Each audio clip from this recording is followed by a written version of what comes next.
What's up, everybody? It's Broken Bones here, and welcome to Broken's Bedrock Tutorials. Today, we got some cool circuits for you. These are all trash cans right behind me, and each one of them does something different. Even though trash can circuits are pretty simple, even if you're an advanced redstoner, there's some pretty cool stuff right in front of me, so stay tuned. Since each one of these circuits is different, I don't really think they really need a tutorial because they're pretty basic and simple. The cool thing here is that we get to teach some of the new guys that are learning redstone how some of this stuff works, so they can learn the basic principles of it. But as we go further and further, we can see that we become a little bit more advanced, a little bit faster, and we can go all the way up to this one. This one's actually really cool. This is a buddy of mine's, Brian. I actually compacted it a little bit, but nonetheless, this is his design, and I'll leave a link to his channel and his video for his trash can down in the description and right there in the top right hand corner. This one here is also Brian's design. This one's actually really cool, and it does the same thing, but it's built a little bit differently. So since we have 6 different models of these, in today's video I'll be showcasing all of them very quickly to show all of you advanced redstoners how they work, so you guys can see it and build it and move on. And for those of you that want to stick around and don't really know how this stuff works, that's what this video is for today, is to teach you guys some of the more basic principles of redstone. And all the designs in today's video all have a cauldron with lava underneath to get rid of all the items, but you don't have to necessarily do that. You could use this, or you could use a water stream, or whatever else you want to put these items into. But nonetheless, our first circuit is the basic dropper circuit. This just has a bit of redstone back here, and a comparator, and a repeater. And all this does is just tick back and forth, and anytime anything goes inside of that dropper, it's going to go ahead and tick, and it'll go ahead and empty itself. Our second design is a double hopper speed dropper circuit, which out the back we have a comparator going into a repeater, so it goes in full strength into this comparator, and this comparator creates a clock, which this repeater then goes into this redstone and powers that dropper. So if we go ahead and put anything in, as you can tell, it's going to go ahead and empty itself twice as fast as a normal one. The next dropper circuit is a quadruple speed circuit, so basically we have 2 of the ones that we saw last time, 2 double speeds. We have a minecart hopper to unload them out of a chest, and out the back we have 2 comparators that lead into a repeater, which gives it full strength over here with this comparator, which creates a clock and then powers both of our droppers. So if we put anything in, we can see that it goes out not twice as fast, but now 4 times as fast. This next design belongs to my buddy Brian, and this is the one that's pretty insane. This is 8 hopper speed, and out the back it's pretty one wide tileable. You could do this over and over again.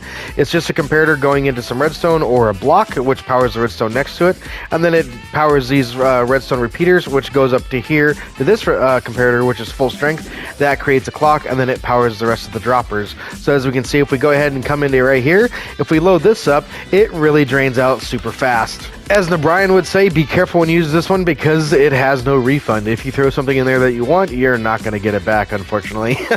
So this one over here, though, this is safe because none of the other trash can designs that we have over here are really safe. This one's not going to work until you hit the button. So if we go right over here, if we throw something in, you can see it doesn't do anything because there's no hoppers really involved. There's no inventory being detected right now because we have 2 droppers right here and only the bottom one is getting detected. So we have a couple comparators here, a 4-tick repeater, which makes sure that gets a continuous pulse, and then that creates a clock, and then we have a repeater going into right here, which powers these 2 droppers. So now if we go ahead and power the top dropper with a block just like this, it'll go ahead and send an item into the bottom dropper, which is detected right here, and then that clock goes ahead and powers this until it fully empties. Our last design is a one wide tileable design, and it is double hopper speed, and with 4 of these combined, you could totally set this up in the same way, just like this, and you wouldn't have this auxiliary clock that's out the side.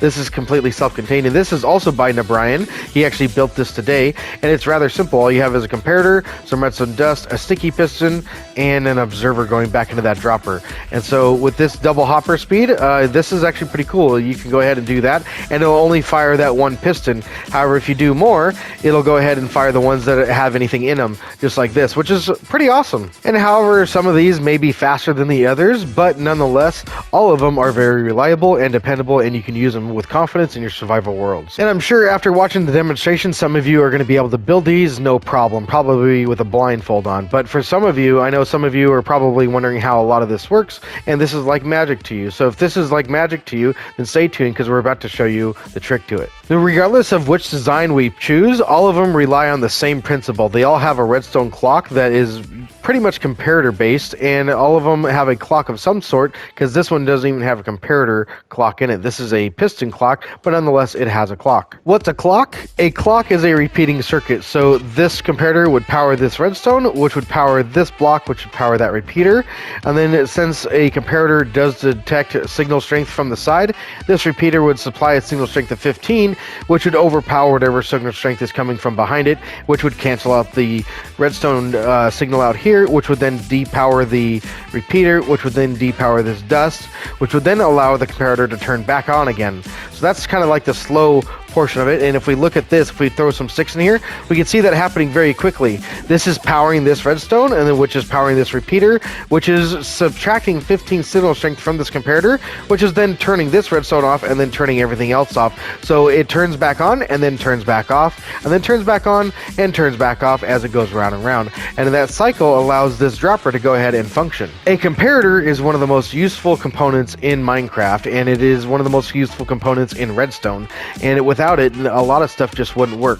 A comparator takes a inventory of any type. You can take an inventory of a hopper, a chest, a barrel, a dropper, a dispenser, it doesn't matter what it is, and it'll take the inventory and it'll divide it up into 15 different sections, and it'll give you one signal strength per section that is filled up. So here we have a chest, and this has 27 different slots, and I know if you were to divide that by 15, it would be almost 2 stacks each. It would be like 2 stacks, or it'd be like a stack and like a 3/4 or something like that. So basically that would be one redstone signal strength, because that's a 1/15 worth of the chest. Comparators don't stop there. They're cooler than that. They can not only just detect what's inside of an inventory of any container of any kind, but it also has this cool little red dot on the front which you can toggle. This is called subtract mode. When it's on like this, that's in subtract mode. When it's off like that, that's in regular mode. And they both have a purpose. To illustrate how this works, I've gone ahead and set up some redstone lamps here, which will show us the redstone signal that is being powered up here. So if we go ahead and take like 16 of these sticks, as you can see, if we put those in, we only get a signal strength of 1, because this comparator is dividing this container by 15, and every 15th of this dropper right here, anytime you fill that up, it'll go ahead and give a signal strength of 1. So this is actually going to be over a 15th now. So now we should have a signal strength of 2 at least. And so anytime we fill this up, it's just going to go ahead and change and get more and more full. And so if we go ahead and fill it all the way up like this, now we can see that we get all 15 signal strength out of this thing. So as you can see, a comparator will tell you how much inventory space is taken up inside of whatever container it is reading, and it'll give you an output based on the 15 signal strength that it can produce. And so the more inventory that's taken up, the higher the signal strength, all the way up to positive 15. And so now we have 2 other modes. We have regular mode and subtract mode, and so we can manipulate that circuit and make it do some pretty cool stuff. To demonstrate this, I'm going to go ahead and disconnect our dropper over here, and I'm also going to disconnect these lights, because anytime redstone dust goes straight, it doesn't power the blocks to the side, which we need it to do. So if we go like this, now it's in this cross fashion, and now we get some power over here to our repeater, because as you can see, without that, our repeater is off. So we're going to go ahead and disconnect that. So we have some power over here, and now our redstone comparator clock is not ticking because it's on regular mode, and that's one of the things. It needs to be on subtract mode, then it'll go ahead and tick just like this. And we can put that on 1 tick just like this, and it'll go a little bit faster. But if we turn it on regular mode, as you can see, it stops ticking. However, on regular mode, if the container that it's looking at does not have a full inventory, say if we take just some of it out, as you can see, now it is starting to tick. So why will a comparator clock around if the inventory of the container is not completely full, but then it stops if it completely is full? And that makes no sense, because it's a trash can, and I need my trash can to empty, and you won't empty now. So that's kind of frustrating me. But that's because you just don't understand. A comparator works like that. There's a reason it has regular mode, and it has subtract mode like this. So regular mode, the way that works, there's some rules involved here, and what's happening here is that the signal strength produced by this dropper, since it's completely full, is going to produce a signal strength of 15. That's the maximum signal strength we can get, and a repeater also outputs a maximum signal strength of 15 regardless of how it's getting powered. If it receives any power, right here, the very first one is going to be a signal strength of 15.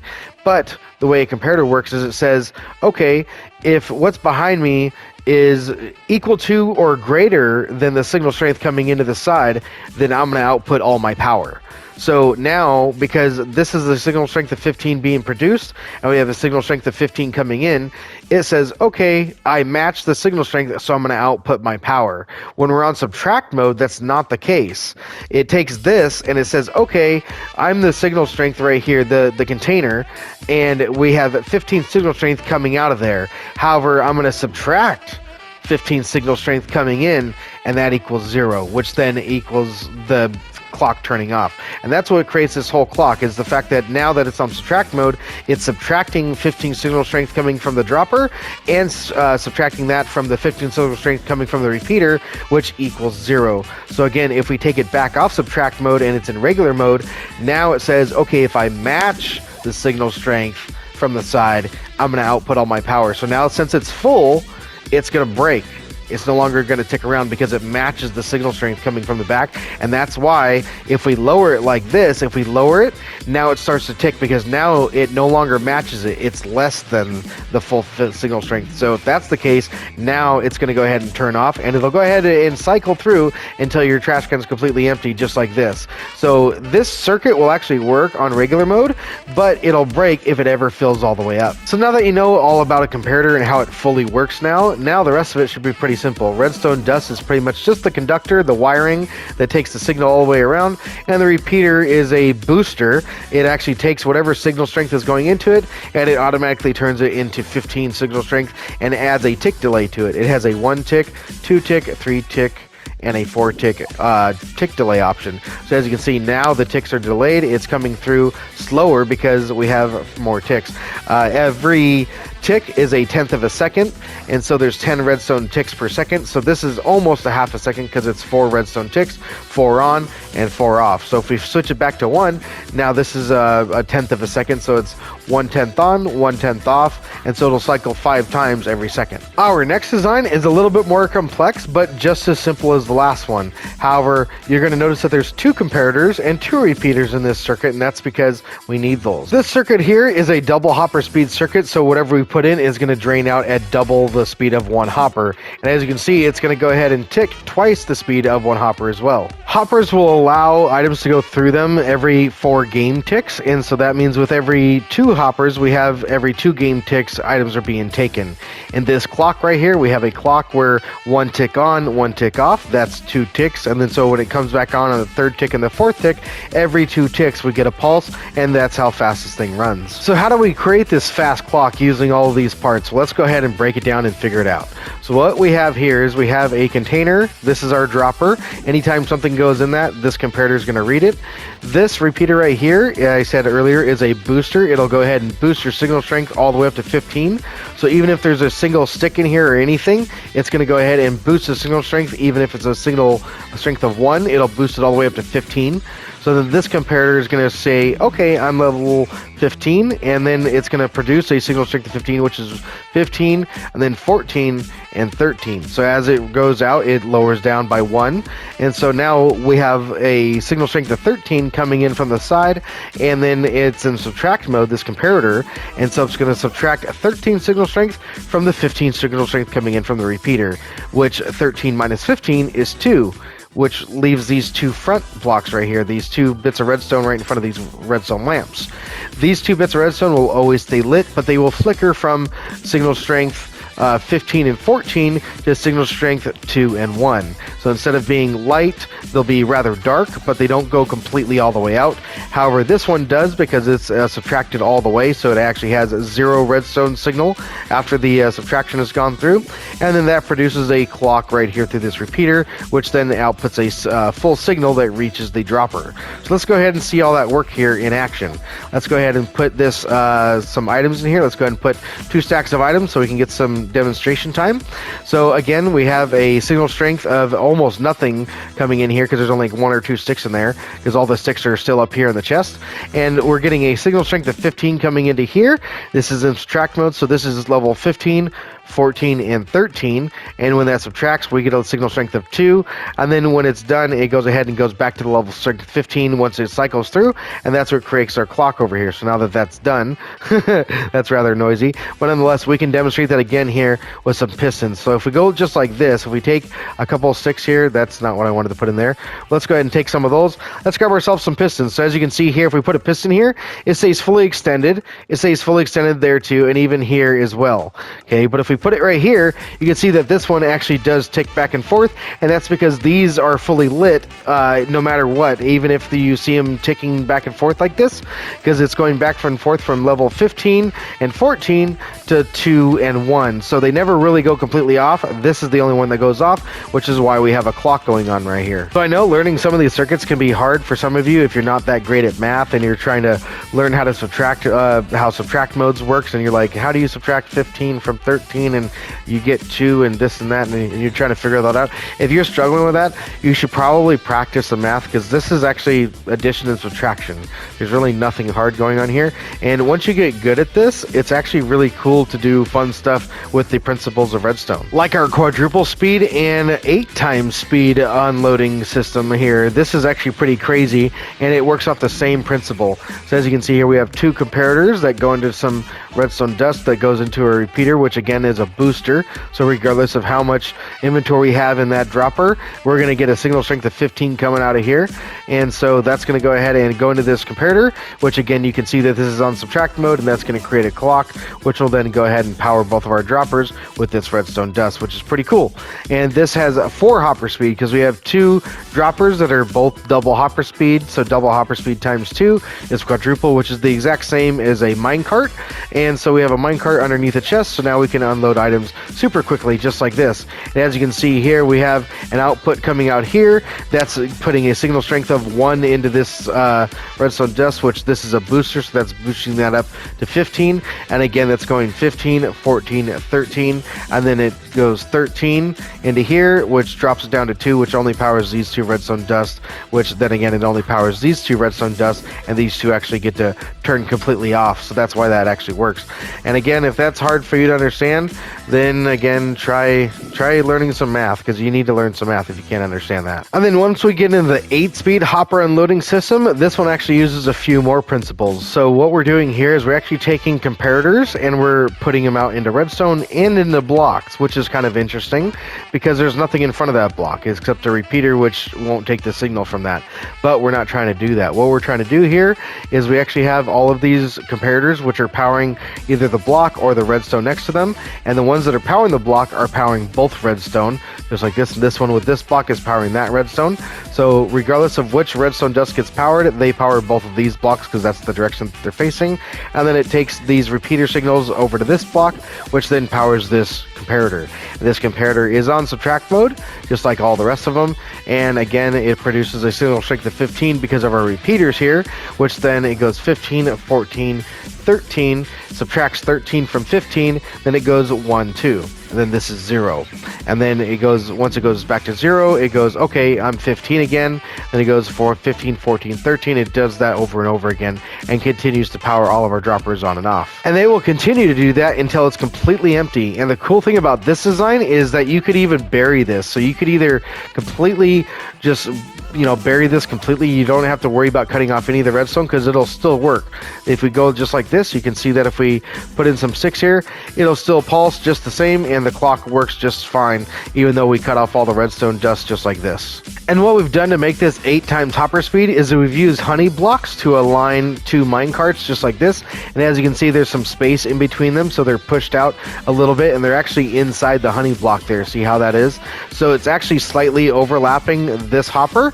So this hopper is actually technically sucking from this minecart hopper, and same thing with this hopper and that hopper. So all 4 are still sucking from this one minecart hopper. So we have 4 hopper speed coming out of this one and 4 hopper speed coming out of that one, which makes 8 hopper speed coming out of this one. So it drains super duper quick. Look at how fast that is. That was like literally like 3 seconds for a single stack. Tell me learning a little bit of math wouldn't be worth being able to do stuff like this. Because all of your redstone principles are based on math, which actually led to this design right here. Knowing all of these principles helped me design a safe trash can, because none of these trash cans are actually safe. As Brian would say, you get no refund if you put anything in this one. If you put it in there, it's quickly gone really, really fast, just like that.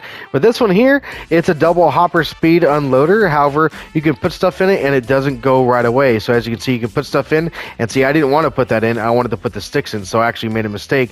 So that actually saved me, because now I can put my sticks in, and when I'm ready, I'll press the button until it's ready to go. And the reason why this works is because the top dropper inventory is not being read by the comparator. Only the bottom dropper is. And there's a principle being used here that is actually very, very important. And that principle is called hard powering and soft powering. So far, we've explained how our comparator works and how a repeater works and how redstone dust interacts with all this stuff and how subtraction mode works and how regular mode works, but we haven't talked about soft powering and hard powering. And the difference between the two is like this repeater right here going directly into our dropper. That is hard powering that dropper. However, if we look over here, we have redstone dust that's on top of blocks that are next to the dropper, and this is called soft powering. When you hard power a block, like this repeater is hard powering this dropper, it'll also power another block next to it, whatever is attached to it. On any of the sides, top, bottom, left, right, or center, doesn't matter. Any block that's attached to this will also be powered. So if it's another dropper, it'll get fired, which is why we have it set up like this, because this top dropper is being soft powered by this button here. We're powering the block that's adjacent to it.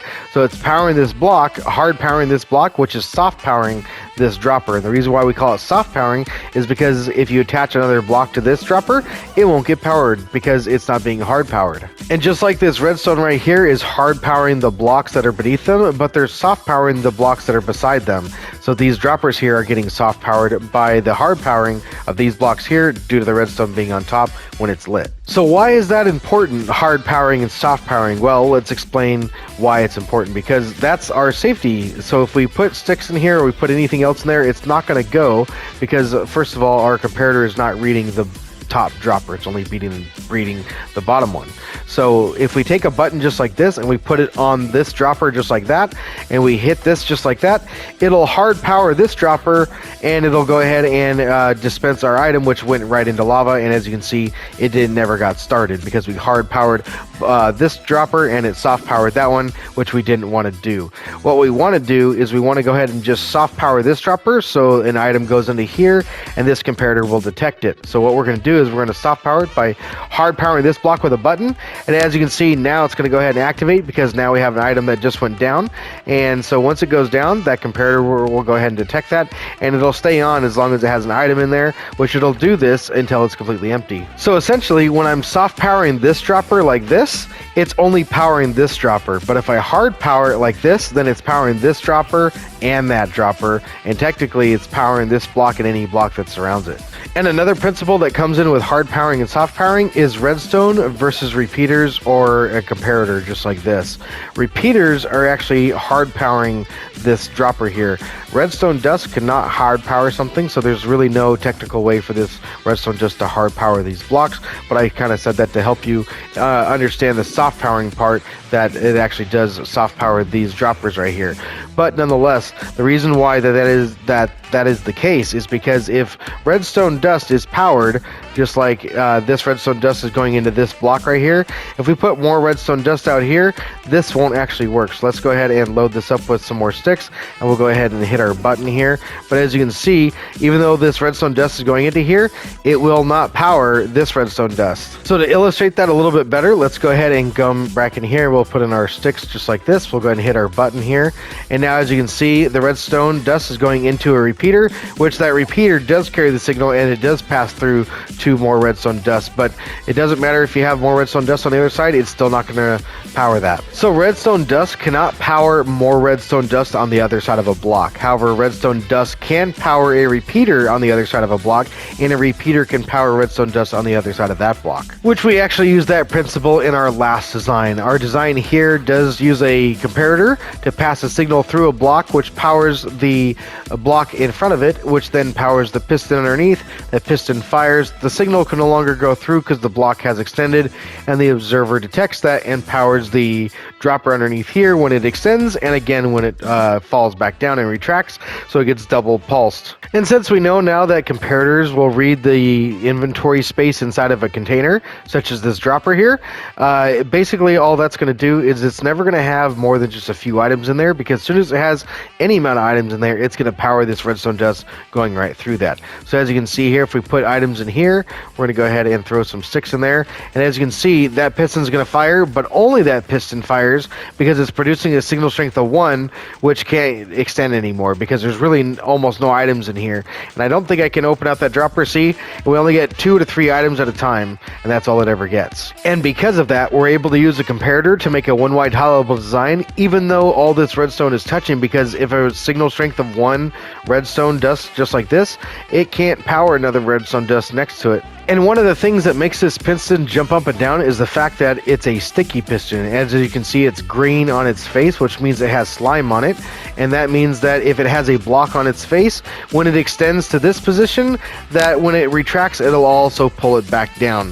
If it was just a regular piston, it would extend up here and it would stay there even though this retracted. But because it's sticky, it sticks to it and it pulls it back down, which then allows the comparator to repower the redstone, which then creates the clock over and over again every single time we have some items in there. So just like this, that's exactly what's happening. It's pulling it back down because it's a sticky piston. And then this cool block right here, this is called an observer. This observer here has a face on it just like this, and this observer here is faced just like that with a red dot on this side and a face on that side.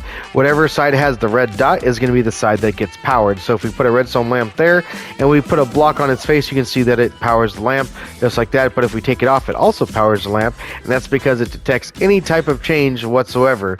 It'll detect a block moving from this position over to this position if it gets pushed with a piston. It'll also detect sometimes things going into a container, such as a chest or a hopper, depending on how it's orientated. And what this observer is observing is the state of this piston being extended and retracting. So when it extends, it observes that. When it retracts, it also observes that. So every time this block goes up and back down, this observer will pulse twice, and it'll pulse once on the way up and once more on the way back down. So it pulses this dropper twice every single time that block goes up, and so therefore we get double hopper speed. And the last thing that's going on here is this observer is hard powering this dropper, which is soft powering that one, which makes it to where that when the items come in, this comparator can detect that, which makes the whole thing start, and then it can hard power this one, which then cycles all the items to go through. You'll also notice that all of the hoppers that are leading into any of the droppers or any of the other containers over here, they're only touching the droppers that are being soft powered. They're not touching the ones that are being hard powered, because if the hoppers were to be on the hard powered block, well, hoppers get locked when they get powered, so that would essentially slow down the entire output. Over here we can see that these hoppers right here are running right next to this redstone dust. However, hoppers can run right next to redstone dust and not get locked because the redstone dust is not going into them. However, if the redstone dust was like this and in that shape, then that is leading right into that hopper, and now that would get powered from this redstone dust right there if it were to get powered. One of the other mechanics and principles that's being used here is the fact that comparators can read inventories of containers through a block, and as you can see here, some of them don't have a block in front of them and some of them do. You may have also noticed that there's some redstone dust on top of here and wondering how these comparators are dealing with that. Well, there's a really cool mechanic to comparators that they actually read the inventory of an item if it's behind a block or directly next to it, and even if there's redstone dust on top, just like this, even if it's lit, you can see that the comparator is not going to turn on until you put something in the dropper. So if we put something in the dropper, now we can see that the comparator is turned on, and if we take it back off, the comparator is going to turn back off. And that's because anytime it has an inventory to read, it's going to override whatever is coming else into it, such as this redstone dust signal right here. So as you can see, if we take that dropper and we delete it, now it's no longer being overridden by that. It's going to go ahead and take the signal strength of the dust that's on top here and go ahead and give that as an output. But if we put the dropper back, it's going to take that input and override the signal strength that's going on top of it, and now it's just going to read the inventory space of this dropper or whatever container you place there. So that's one of the cool things about what's being used here, is that comparators can read the inventory of a container behind a block. Even if that block's being powered by other redstone, it won't affect this whole circuit. And there's one principle that I intentionally left out in today's tutorial, and I want to see if some of you guys can guess what it is. And it's right here, right in front of you. Every single one of these machines is using this principle, and it's right there for you guys to see. You guys can see it right now. I can see it right now, and so therefore I know I'm not hiding it from you guys. So go ahead and go down into the comment section, leave me a comment. Let me know what you guys guess this principle is, because I'm really curious to see what you guys think it might be, because I pretty much covered just about everything that I could possibly think of as far as all the principles go. So by now you guys should be done leaving your guesses down below in the comment section, so go ahead and do that. And if you're ready, the principle is, drum roll, it is lighting. Lighting is a important principle in Redstone, because Redstone dust actually does give a light output from it, so it'll actually light up the blocks around it. And if you light it up with torches, then make the area around brighter than the redstone dust can light it, then there will be no lighting updates from it. And that's really not a huge deal in small builds like this, but it does help in every single type of build, and it'll reduce the lag in any world or realm that you're playing on. So it's a good practice to always light up all of your redstone, so be sure to bring plenty of torches with you, or bring blocks that actually interact with redstone that are actually redstone proof, like sea lanterns are a solid block that emit light, and so are jack-o'-lanterns. Both of those blocks are blocks that emit light that also transfer redstone power, so you could light your redstone builds up with that, and stuff like that would actually really help with lighting updates, because redstone dust is one of the laggiest things in the game when it comes to flickering. It leaves a lot of lighting updates on other blocks that are surrounding it, and so torching up the area will definitely help with that, especially with big farms like those ones over there. As you can see, I've used sea lanterns to light up everything to make sure that there's no mob spawns, and there's also no lighting updates from any of my redstone. So as long as you light up all your redstone, you should be good. Regardless of how you build your redstone, lighting it up always helps, so be sure to do that. And with that being said, hopefully you guys learned something new in today's tutorial, and if you guys did, please leave me a comment down below. Let me know what you guys learned. I hope this was very helpful for you guys, and if you guys want to see more content like this, be sure to leave me a comment down below and let me know to do that, and I'll go ahead and continue doing videos like this that are simple and easy and simple for you guys to learn, and so you guys can kind of see how things work, because I would like it to where you guys could create your own redstone builds. Maybe you guys have some other trash can circuits, and if you guys do, I would love to see them, so be sure to hit me up down in the comment section, and go ahead and hit me up on my social media and send me any photos or pictures of the other things that you guys have been able to build with the things you guys have been able to learn in today's tutorial. And with that being said, if you guys enjoyed today's tutorial, be sure to smack the like button for me and subscribe if you guys are new. I'm Broken Bones, and I'll see you guys in the next tutorial. Take it easy, everybody.